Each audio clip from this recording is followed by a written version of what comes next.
সিলেটের জাফলং এটা সেই ভাইরাল মাঠ, যেই মাঠে বর্তমান পরিস্থিতি খুব উত্তপ্ত।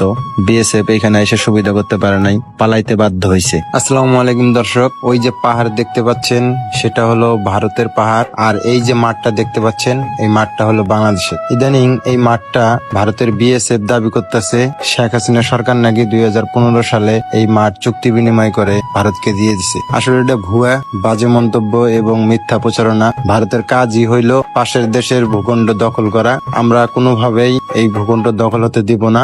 বাংলাদেশের দামাল ছেলেরা বিএসএফ কে হটিয়ে দিয়েছে। ইনশাআল্লাহ যদি লাগে সারা বাংলাদেশের যুবক আমরা এই মাঠকে রক্ষা করব। এই জায়গাটি জাফলং এর নলছড়ি নামক স্থানে অবস্থিত। সাধারণত পর্যটকরা এখানে যায় না বললে ভুল হবে, এই স্থানটি চিনে না। জাফলং 0 পয়েন্টে কয়েকবার যাওয়ার সৌভাগ্য হয়েছিল, কিন্তু এইবার এইখানে যাওয়ার পর মনে হয়েছিল জাফলং 0 পয়েন্টের থেকেও এই স্থানটি অনেক সুন্দর।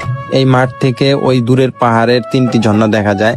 আমরা 2টা ঝর্ণা দেখতে পারছি, আরেকটা ঝর্ণার দিকে পানি পড়ে না, সেজন্য দেখা হয় নাই। বর্ষাকালে নাকি ভরপুর বৃষ্টি যখন হয় তখন 3টি ঝর্ণাই খুব সুন্দরভাবে দেখা যায়। এই মাঠ, ঝর্ণা এবং পাহাড় সবচেয়ে বেশি সুন্দরভাবে উপভোগ করা যায় জয়ন্তা হিল রিসোর্ট থেকে। আমরা এক রাত ছিলাম এই রিসোর্টে। রিসোর্টের পরিবেশ খুবই ভালো লাগছে, আর যারা এই রিসোর্টের ম্যানেজমেন্টের দায়িত্বে আছেন তাদের ব্যবহারও খুব সুন্দর। রিসোর্টের খাবার দাবারের টেস্ট খুব সুন্দর ছিল।